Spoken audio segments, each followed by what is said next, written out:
Muy bien, anatomía general, segunda parte. Este es el contenido de esta primera serie de videos del canal. Actualmente vamos a hablar de terminología anatómica internacional. Antes que nada, les mando un saludo a los residentes, profesores y maestros de la Escuela de Cirugía General del Hospital Dr. Salvador B. Gautier, del antiguo Instituto Dominicano de Seguros Sociales en la ciudad capital de la República Dominicana. Por mucha distinción, la primera escuela de referencia del país, fundada en el año 1975 por el maestro de la cirugía dominicana, Dr. José Domingo Chanlate Bey. Inició como un internado rotatorio, al año siguiente como una residencia médica, de la cual el Dr. Chanlate fue coordinador por décadas, formando directamente bajo su tutela y supervisión 104 cirujanos generales, 5 vasculares y 2 proctólogos. Y aún retirado todos los egresados de su escuela, seguimos hacia adelante con su legado enorme, el cual nos ha dejado. Tener en cuenta que la anatomía tiene su propio idioma y al estudiante al principio le cuesta entenderlo, no solo por falta de una buena base de letras, matemáticas, geografía, trigonometría, a la que muchas veces se carece aún a nivel universitario, sino por un desconocimiento histórico que dé el contexto. La anatomía en sí, hasta cierto punto, es tan compleja que amerita una posición X a la cual debemos tener referencia cuando hablamos del cuerpo, y necesita estandarizar los términos de posición, es decir, cuando decimos hacia arriba, hacia abajo, adelante, atrás, derecha, izquierda, encima, debajo, y el nombre del cambio de posición de las partes del cuerpo, los movimientos también, todo para poder entendernos a nivel mundial. ¿Esto por qué es así? Bueno, vamos a hacer un contexto. Hay que saber que en los años 1887 y luego en el año 1895 se llevaron a cabo las convenciones de Basilea, primeras reuniones de anatomistas de unos 52 países, llegando a dos conclusiones.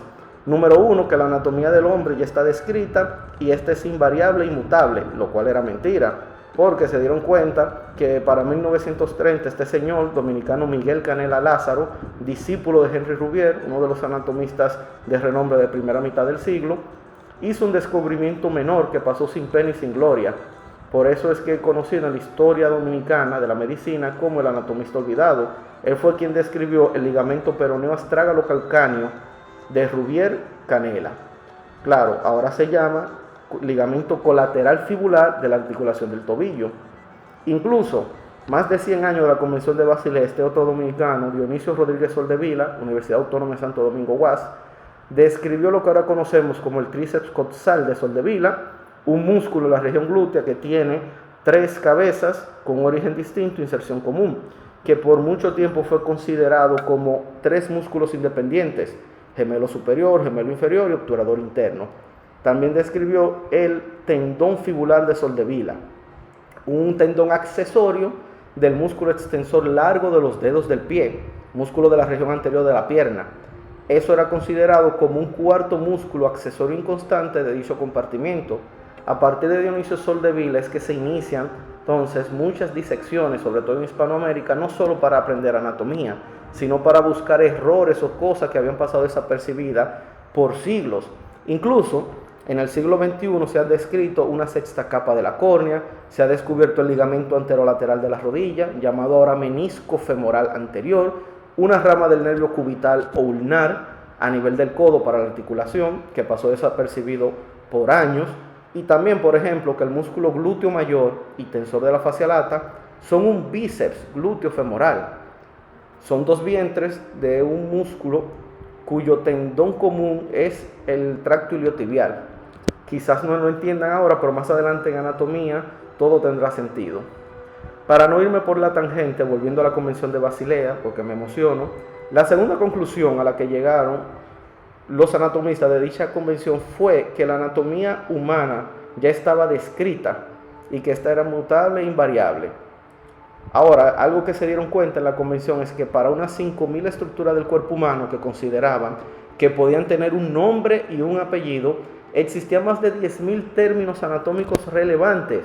¿Y por qué pasó esto? Bueno, es que a las partes del cuerpo, las regiones, órganos, aparatos y sistemas, se le daba un nombre diferente según la escuela, según la región, y por eso anatomistas de un mismo país y un mismo idioma no se entendían entre sí. Por eso fue necesario crear la IFA, la Federación Internacional de Asociaciones de Anatomistas, Leo Testú, este señor de acá fue su primer presidente, André Latarjet, cirujano aquí, fue su discípulo, los coautores del famoso Tratado de Anatomía de Testi-Latarjet. Para 1903 a 1907 es que inicia la IFA y se crea la nómina anatómica. ¿Qué fue la nómina anatómica? Fue un listado oficial de los nombres de las partes del cuerpo. El problema es que la nómina anatómica era por votación, no necesariamente por cuál era el concepto más válido. Y segundo, se basaba en el griego. El problema con el griego es que cuando se traduce a otro idioma es menos consistente que el latín. Y además, la mayoría de los términos médicos no son griegos, son latinos.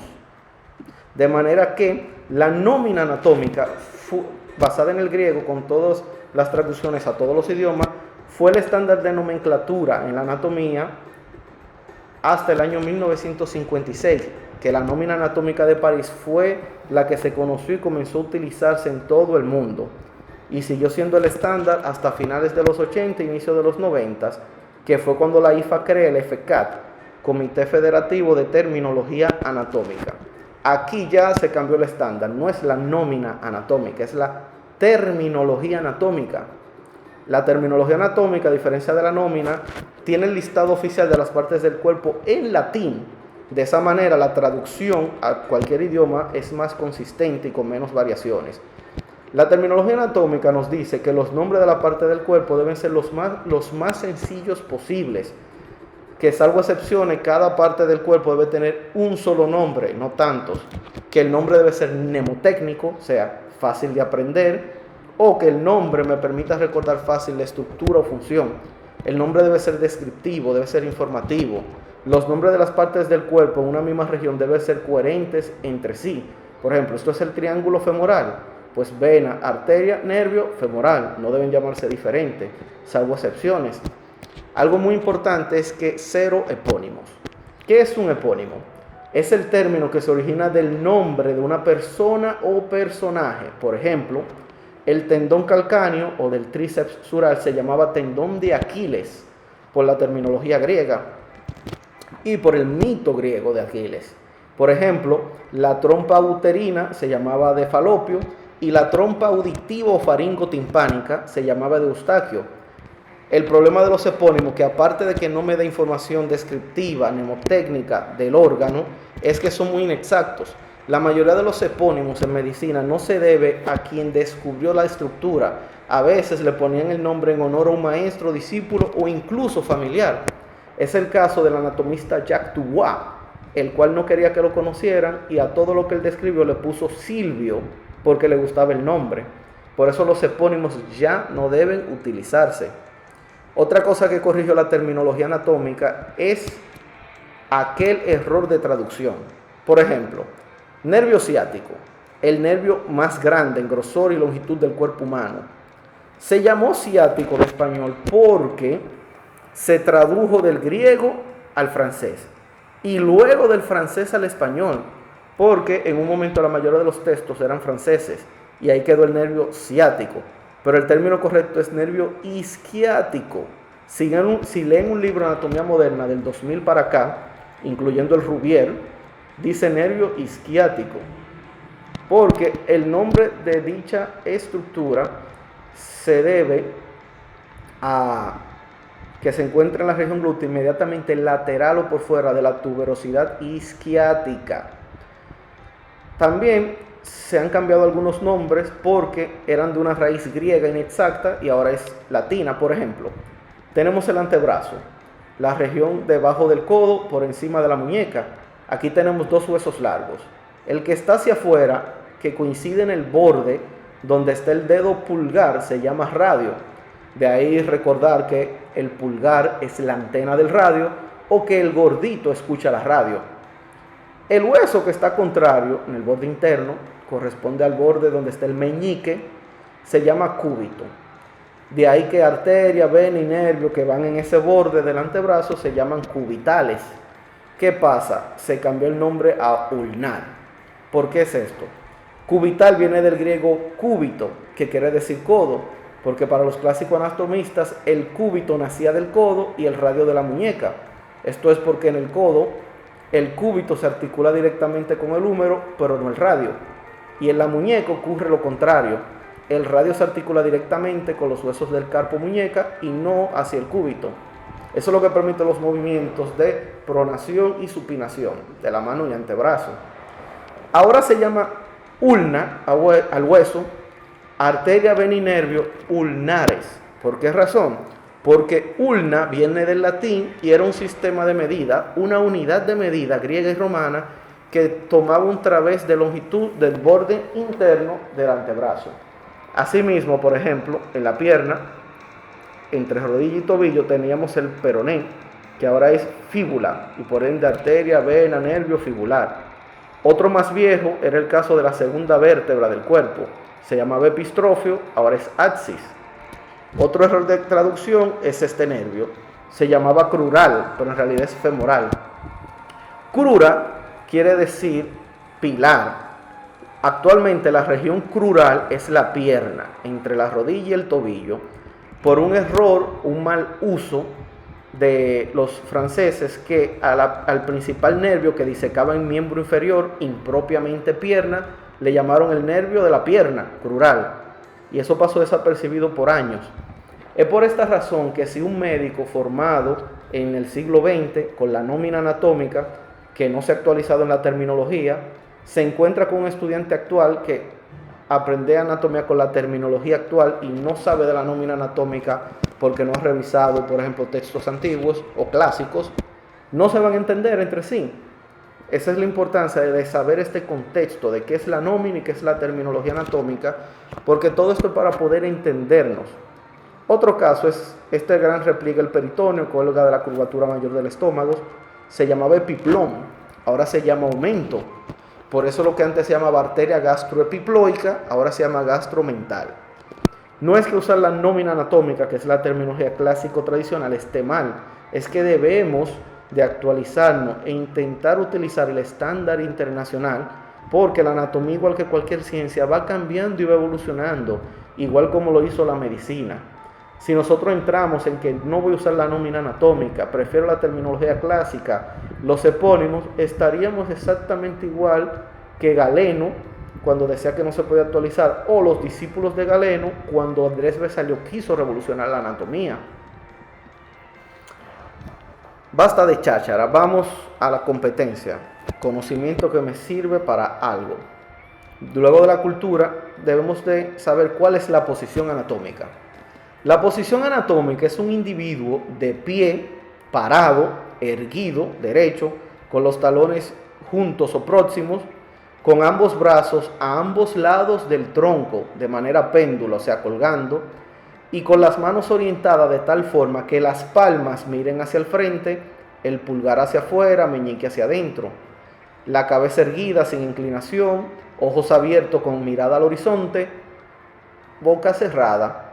¿Cómo sabemos la orientación? Una línea imaginaria horizontal que pasa el borde inferior de la órbita, la cuenca donde están los ojos, corresponde al borde superior del conducto auditivo externo, donde nosotros nos centramos el hisopo. Eso se llama plano órbito-meatal o meato orbitario de Frankfurt. ¿Para qué me sirve la posición anatómica? Esta es la posición de referencia universal en la que se estudia el cuerpo humano.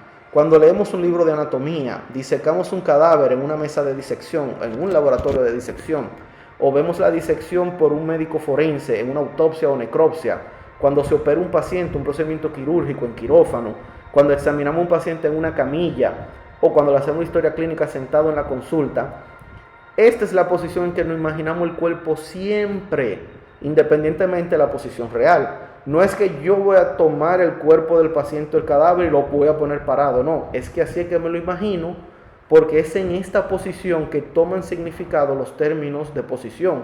Cuando yo digo hacia arriba, hacia abajo, delante, atrás, derecha, izquierda, es tomando en cuenta siempre esta posición anatómica. Por ejemplo, el codo, esta región de acá, se encuentra por debajo del hombro, y a la vez el codo se encuentra por encima de la muñeca. Esta descripción anatómica tiene el mismo significado sin importar la posición en que yo ponga el paciente. El paciente acostado boca arriba, boca abajo o de cabeza, siempre tendrá el codo por debajo del hombro y por encima de la muñeca, porque siempre nos imaginamos el paciente o el cadáver en posición anatómica. Como dije, es aquí que toman significado los términos de posición y los de movimiento. Recordando, la posición anatómica es bipedestación, los dos pies, talones juntos, miembros superiores laterales, péndulos al tronco, manos en supinación, eso es lo que quiere decir palmas hacia el frente, cabeza erguida en el plano de orbitomiotal, boca cerrada, mirada al horizonte. Es en esta posición que trazamos los planos anatómicos y los términos de posición. Yo normalmente no enseño planimetría en anatomía, pero me he dado cuenta que la mayoría de las universidades hispanoamericanas utilizan la planimetría para que el estudiante entienda mejor los planos anatómicos y las dimensiones. La planimetría es el trazado real o imaginario de puntos, líneas, dimensiones, ejes, planos o cortes en el espacio. Definimos un punto como unidad básica del espacio. En una televisión, por ejemplo, plana, cada punto es lo que se llama píxel. En un videojuego moderno o en una reconstrucción de un diagnóstico por imagen, se llama voxel porque está en tercera dimensión. Línea se define como la sucesión de puntos de manera rectilínea, en pocas palabras, una raya derecha. Igual, lo que me interesa es comprender esto. Dimensión. ¿Qué es una dimensión? Es cada una de las direcciones rectas del espacio. Por ejemplo, cuando yo digo alto, ancho y profundo, son dimensiones. Cada diámetro en qué dirección. Cuando yo tomo una dimensión de referencia clave, se llama eje. O sea que dimensión y eje son lo mismo. A diferencia de un plano, que es ese cuadrilátero, cuadrado, rectángulo, imaginario, como un espejo, que yo me lo imagino en el espacio, limitado por un par de dimensiones o ejes. Cuando yo utilizo un plano para cortar o dividir un cuerpo, se llama corte o plano seccional. Vamos a entenderlo de mejor manera con esta imagen del doctor Leonardo Coscarelli, mis respetos. Esto es un cubo, la imagen tridimensional o trigonométrica de un cuadrado, que es la imagen plana o geométrica. Un cubo es, por ejemplo, un dado de un casino o el cubo de rugby. Entonces, ¿qué pasa? Cada cara o superficie plana de un cubo se corresponde a un plano y cada borde, frontera, límite o arista entre dos caras corresponde a una de las dimensiones del espacio. Recordemos, dimensión es cada una de las direcciones rectilíneas en una dirección X del espacio. Las tres dimensiones básicas del espacio son alto, ancho y profundo. La altura es la dimensión del espacio de forma vertical que se dirige o hacia arriba, cefálico, craneal, lo que sería hacia el cielo o cenital, o hacia abajo, hacia el suelo, plantar, caudal, inferior. La altura es nuestro diámetro vertical y es el eje longitudinal. La segunda dimensión del espacio es el ancho, anchura o latitud. Es esa dimensión horizontal que se dirige o hacia la derecha o hacia la izquierda. En el cuerpo humano es nuestro diámetro o eje transversal. La tercera dimensión del espacio es la profundidad. Recibe el nombre, aparte de profundo, de grosor o espesor. Y es esa dimensión también horizontal que se acerca o se aleja de nosotros. O sea, se dirige hacia la parte del frente o trasera de un cuerpo. Esta dimensión es la que constituye nuestro diámetro o eje antero-posterior. La combinación de dos pares de dimensiones pueden dibujar un cuadrilátero imaginario que es un plano. Los tres planos del espacio básico son vertical, horizontal y frontal. Vamos a delimitar cada uno. El plano frontal, se llama así porque está de frente, está delimitado por dos dimensiones. La primera es el alto o diámetro o eje longitudinal y la segunda es el ancho o latitud, diámetro o eje transversal. Frontal porque está de frente, lo vemos de frente a nosotros. El segundo plano básico del espacio es el vertical. Está delimitado por dos dimensiones.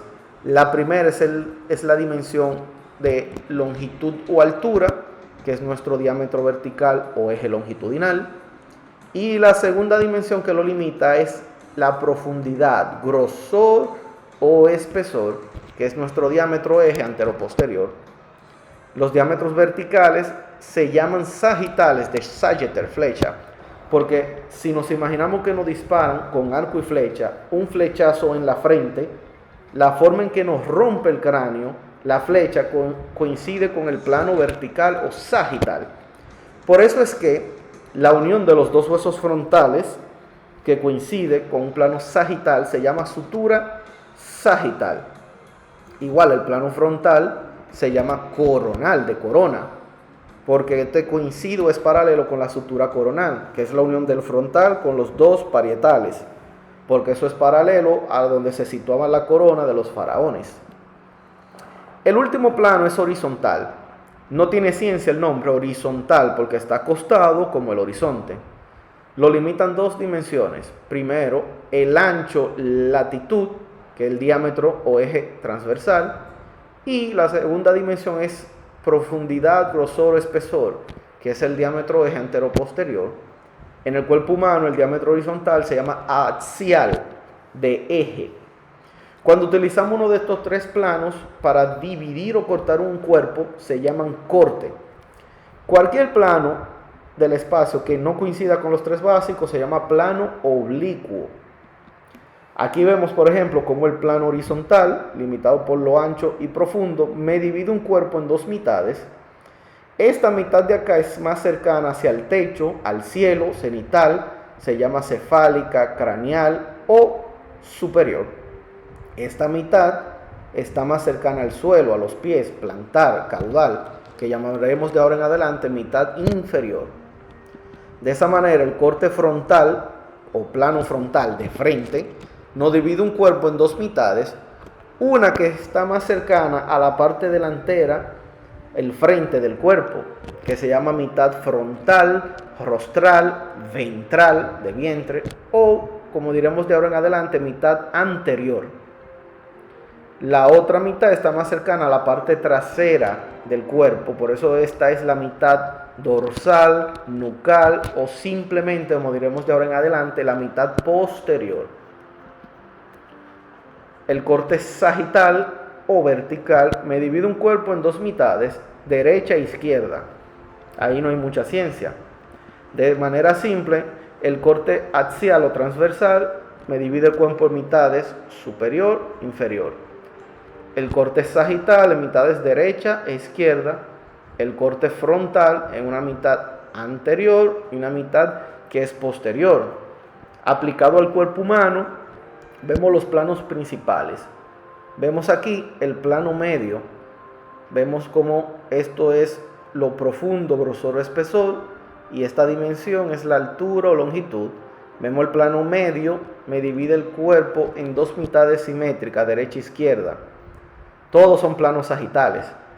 El plano medio de la mano corresponde al dedo medio, corazón, y el plano medio del pie corresponde al segundo dedo.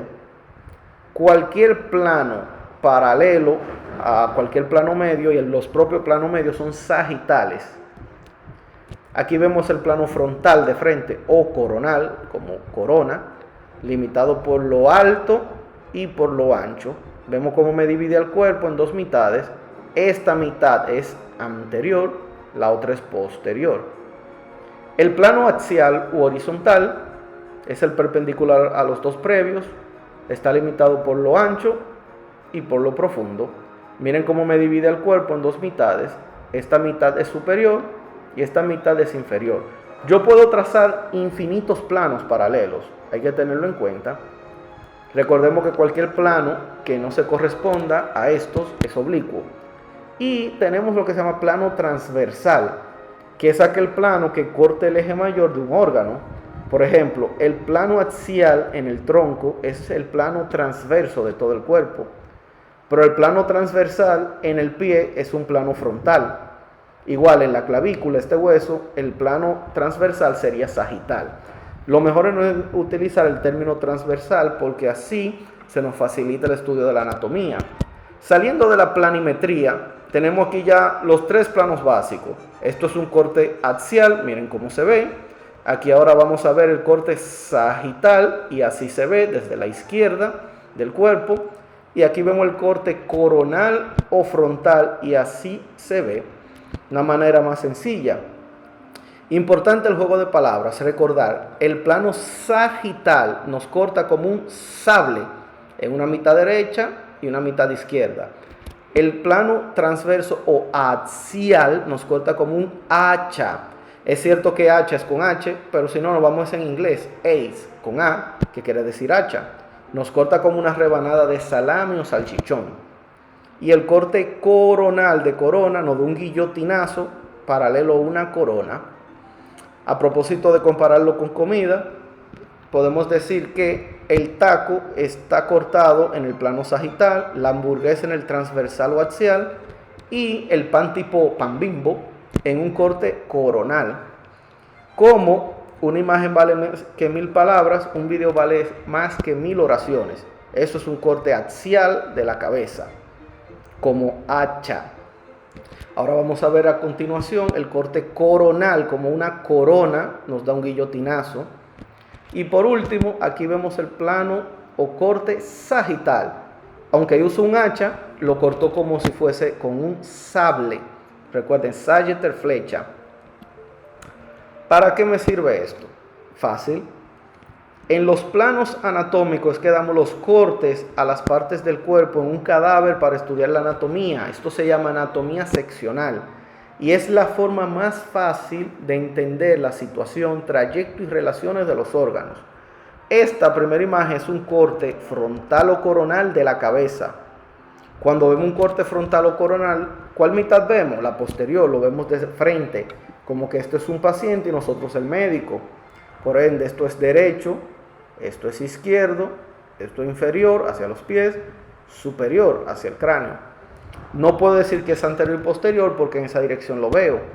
Esta dimensión es el ancho o latitud, esto es alto o longitud. En el medio vemos un corte sagital de la cabeza, cuello y tronco. Aquí lo estamos viendo desde la derecha. Fíjense la columna, esta es la parte trasera del cuerpo y este es el frente, miren la cara. Por ende, esto es superior, inferior, anterior y posterior. Miren las dimensiones que limitan este plano, lo profundo y la altura. Por último, este es el corte axial, como un hacha, axe, del tronco, específicamente a nivel del abdomen. Cuando vemos un corte axial, siempre lo vemos como si el paciente estuviese acostado boca arriba en una cama y estamos a los pies del paciente. Miren la columna, esto es la espalda, esto es donde estaría el ombligo.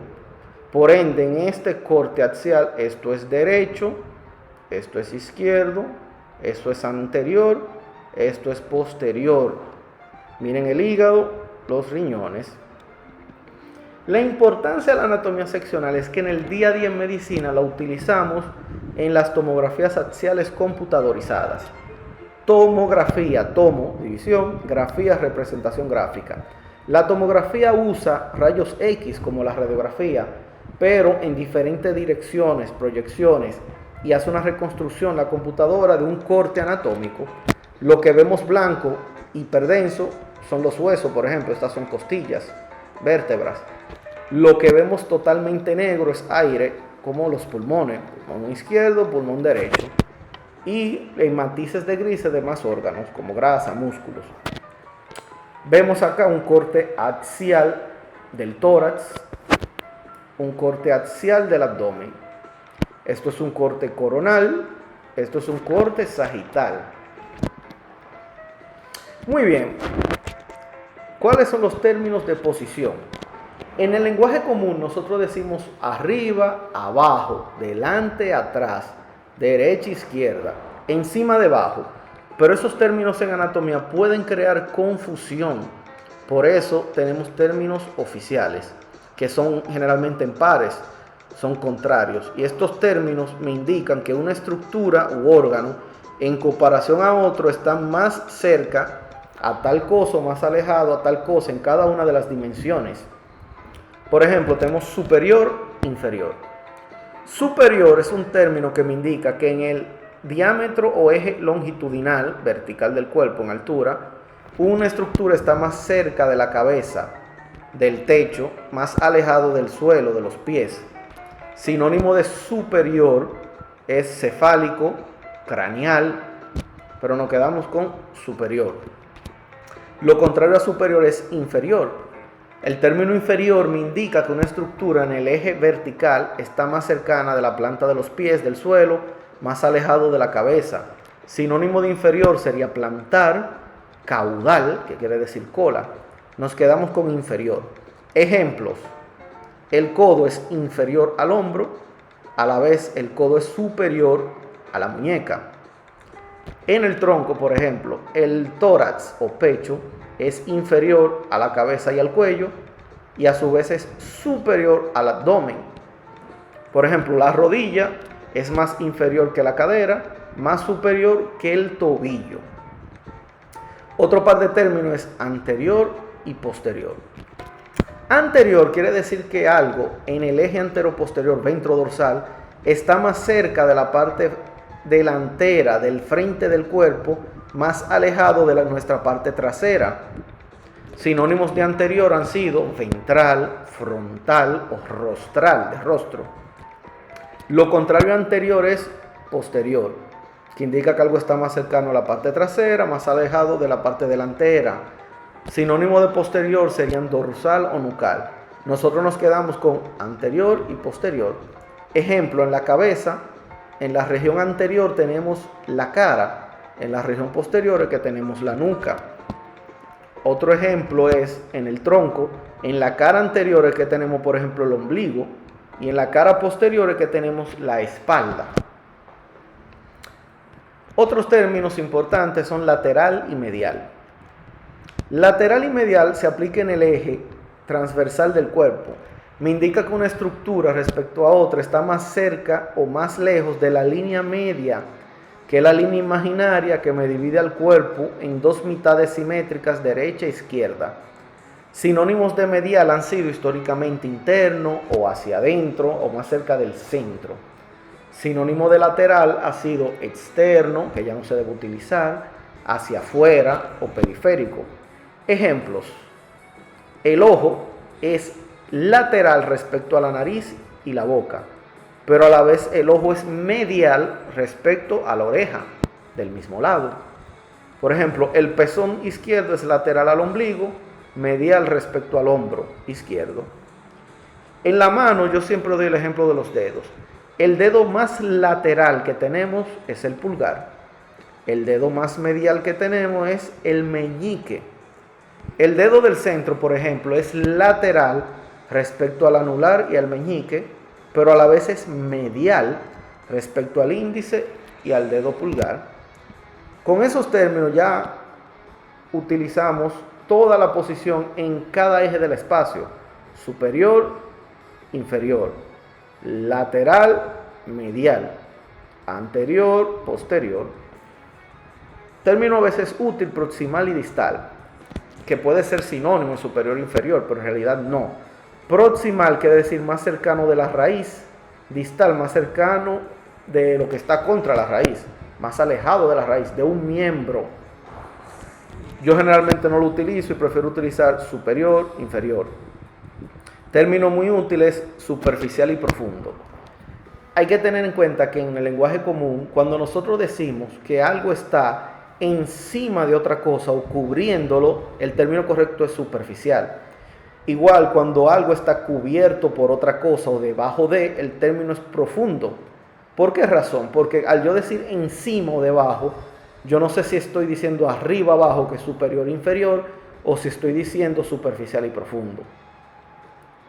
Hay unos términos de lateralidad que es importante saber. Por ejemplo, unilateral quiere decir de un solo lado del cuerpo, bilateral, ambos lados. Otro es ipsilateral, que quiere decir del mismo lado del cuerpo, contralateral, del lado contrario. En pocas palabras, esto es superior hacia la cabeza, inferior hacia los pies, anterior hacia el frente, posterior hacia la parte trasera. Lateral, medial, lejos, cerca, línea media. Superficial y profundo quiere decir cercano o alejado de la piel, o lejano o cerca del hueso o cavidad. Vemos aquí cómo se ve el barrido, la sucesión de cortes tomográficos de un paciente. Entonces, vamos a ver los términos. En este corte axial del tórax, vemos cómo los huesos, las costillas, esternón y columna que forman la caja torácica, son profundas respecto a la piel, porque están más cercanos a la cavidad. Pero a la vez, las costillas son superficiales respecto al corazón y a los dos pulmones, porque están más alejados del centro de la cavidad y más cerca de la piel. El corazón, este de aquí es el corazón, es posterior respecto al esternón, porque está más cerca de la espalda, pero a la vez es anterior a la columna, porque respecto a ella está más cerca del frente del cuerpo. Vemos como el corazón es medial a ambos pulmones, pero por poner otro ejemplo, el pulmón derecho es lateral al corazón, medial al hombro derecho. Este es el hombro derecho. En este corte axial yo no puedo decir que es superior y que es inferior, porque en esa dirección que yo estoy mirando el corte. Aquí vemos cómo el hígado, este de acá, es unilateral, porque es un órgano que está en una sola mitad del cuerpo, del lado derecho. No tenemos un hígado izquierdo. Por el contrario, los riñones, estos dos órganos en forma de habichuelas o habas, frijoles, son bilaterales porque están a ambos lados del cuerpo. Por eso hay un riñón derecho y un riñón izquierdo. Corte coronal, limitado por lo ancho y lo alto. Esto es superior, esto es inferior, derecha, izquierda, porque estamos viendo el paciente de frente. En este corte de todo el cuerpo vemos cómo el riñón derecho es ipsilateral al hígado, pero contralateral al vaso. ¿Por qué razón? Porque hígado y vaso son unilaterales. El hígado es derecho, el vaso es izquierdo, pero los riñones son bilaterales. Hay un riñón derecho y un riñón izquierdo. Vemos como el pulmón derecho, este, es inferior al cuello, superior al hígado, medial al hombro derecho, lateral respecto al corazón. Vemos a su vez lo mismo en una cabeza. Esto es el ojo izquierdo, es superior respecto a la fosa nasal o nariz, inferior a la fosa craneal. A su vez es lateral respecto a la nariz y medial respecto a la oreja, que estaría acá. Anterior y posterior, bueno, no podemos hablar de anterior y posterior porque en un corte coronal de anterior a posterior es que yo estoy viendo el cuerpo humano. Por último, tenemos el corte sagital, sagittal, flecha, como un sable cortado. Esto es superior, inferior, anterior, posterior. Aquí igual, superior, inferior, anterior y posterior. Yo no puedo hablar derecha, izquierda, lateral o medial, porque en ese sentido es que tenemos la visión. Aquí vemos en el corte sagital igual, de nuevo, como el corazón es posterior al esternón, anterior a la columna, superior respecto al hígado y todo el abdomen, inferior respecto al cuello. Así se ve el corte tomográfico, así se ve el corte en el preparado cadavérico.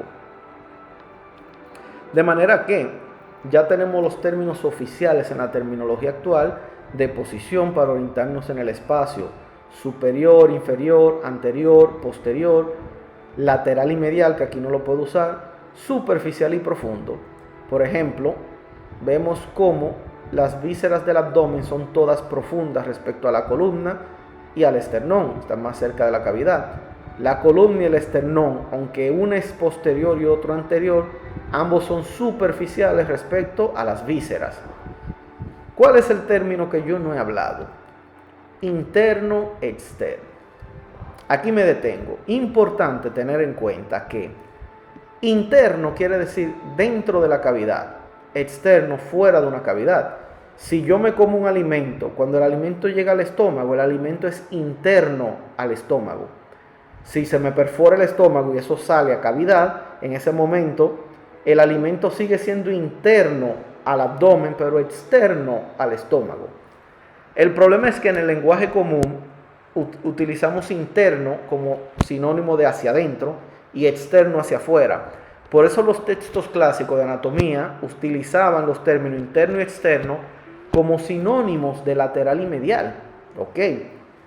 Por tal razón, modernamente muchos utilizan interno y externo como sinónimo de superficial y profundo.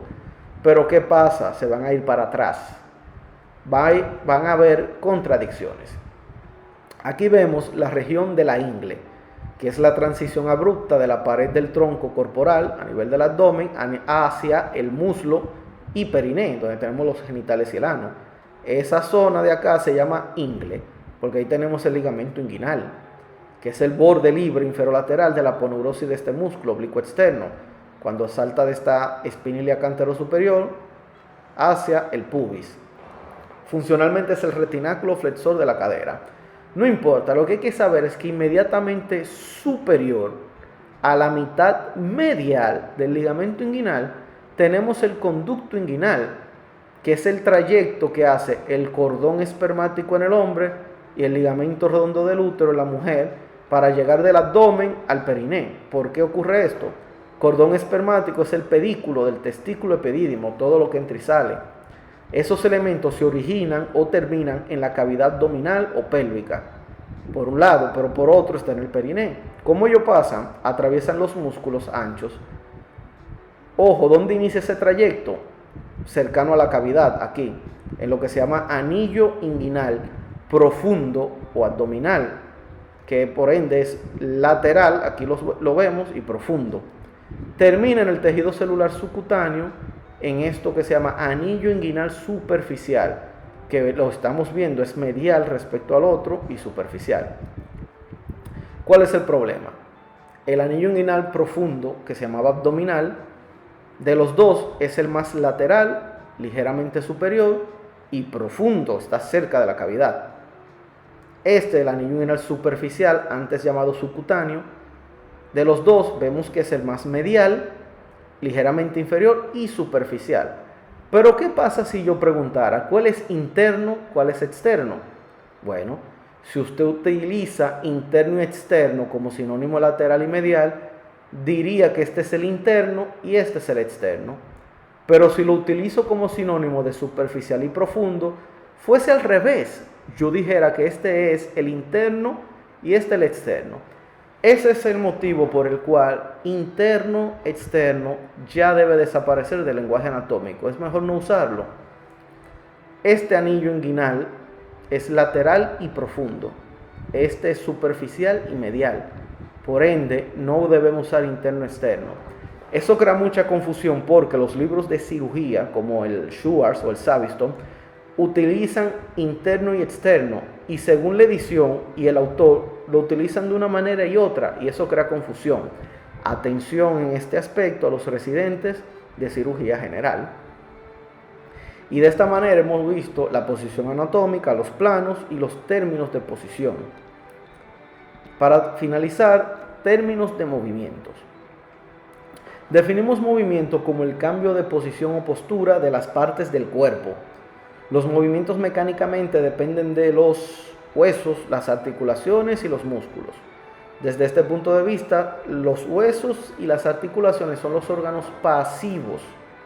Los órganos activos son los músculos, son los que hacen el trabajo. Están dotados de la capacidad de contraerse.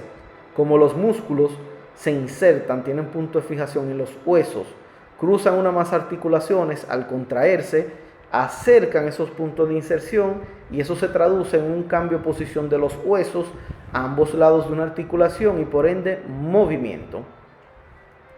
Entonces, por esa razón, cuando yo nombro un movimiento, digo flexión, extensión, abducción, rotación, ¿qué se mueve?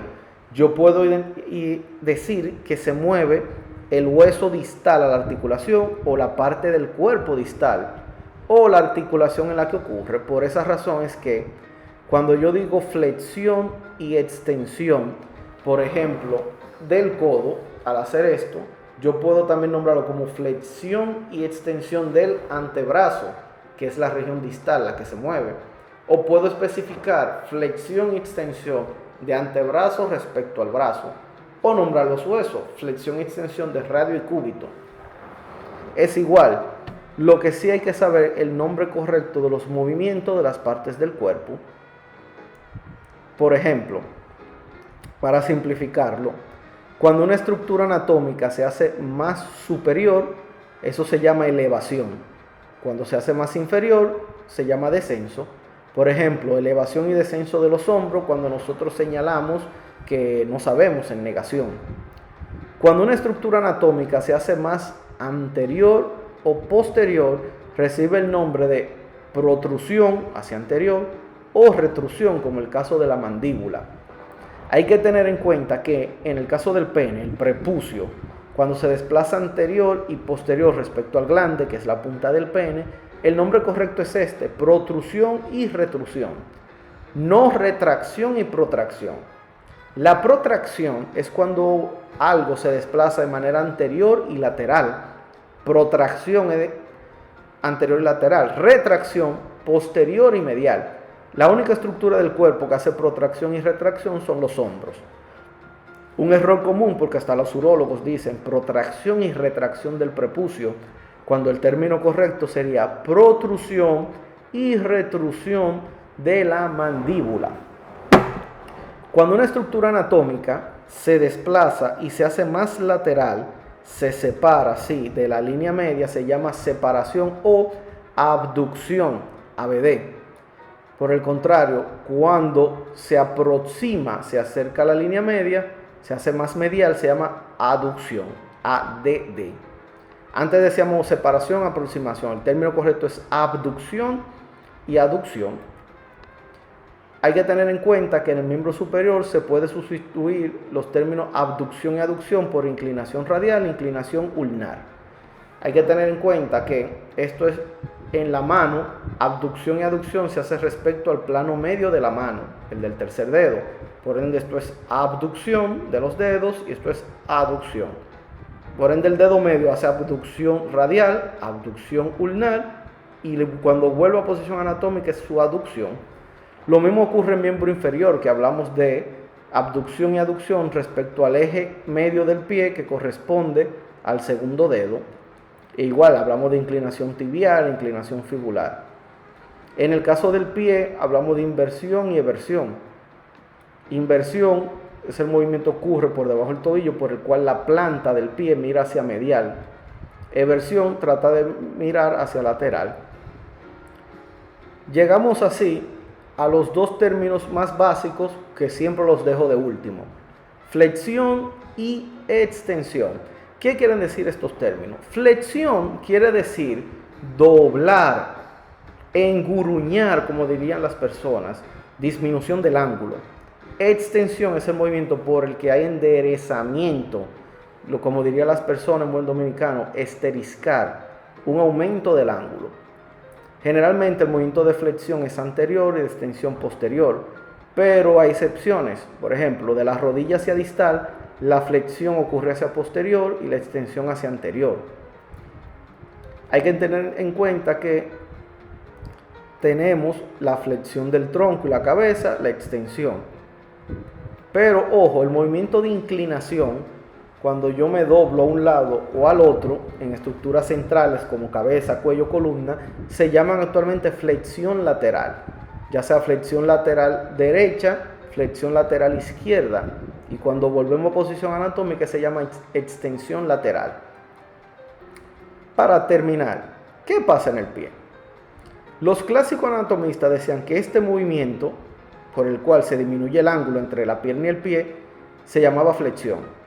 Lo contrario, cuando nos ponemos, por ejemplo, de puntas para bailar ballet, extensión.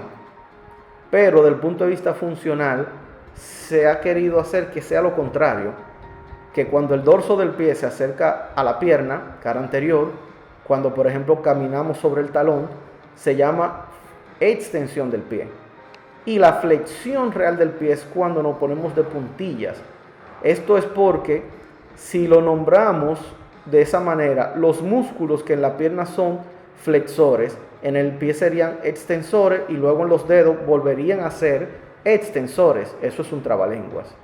Por eso que se llegó a un acuerdo en nómina anatómica que esta es la extensión del pie, esta es la flexión. En la terminología anatómica actual, para no entrar en esa gran contradicción, es que decimos que ambos movimientos en el pie son flexión. Flexión dorsal y flexión plantar. Y de esa manera ya no tenemos que discutir. El movimiento por el cual una parte del cuerpo gira o se tuerce sobre su eje, de manera que la cara anterior mira hacia medial o lateral, se llama rotación. Rotación o giro lateral y medial, que es lo que en antebrazo y mano recibe el nombre específico de pronación y supinación. Los movimientos de la parte del cuerpo yo lo doy muy rápido porque en realidad esto se aprende sobre la marcha a medida que estudiamos las regiones de las partes del cuerpo. Aquí los dejo con mi mayor maestro de anatomía humana, el doctor Gaspar Caunabo Florentino Medina, Arias Caunabo, profesor de todas las asignaturas del pensum médico de la Universidad Central del Este, desde su fundación hasta la época de la pandemia, en la cual el doctor se retira ya de la medicina y de la enseñanza. Cultura infinita, memoria fotográfica, ambidextro, podía pintar con ambas manos mientras hablaba del mismo tiempo de anatomía. Fue un honor haber sido su alumno de neuroanatomía, luego su monitor. Para el tiempo de la foto de la izquierda, esta de acá, ya yo fui a dar mi última clase como profesor titular de anatomía en la Universidad Central del Este, y él fue única y exclusivamente, ya casi retirado, solo a felicitarme y a despedirse porque ya yo iba a entrar a la residencia médica. Por cierto, sería bueno proponer a la filial este del Colegio Médico Dominicano la exaltación del doctor Caunabo Florentino con el galardón de maestro de la medicina dominicana. En unos cuantos días, a partir de cuando grabo este video, el doctor Caunabo, 4 de julio, va a cumplir 95 años, de los cuales la mayoría ha dedicado a la cultura y enseñanza de la medicina petro-macorizana. Así que, doctor Caunabo Florentino, un saludo y siempre el afecto es enorme.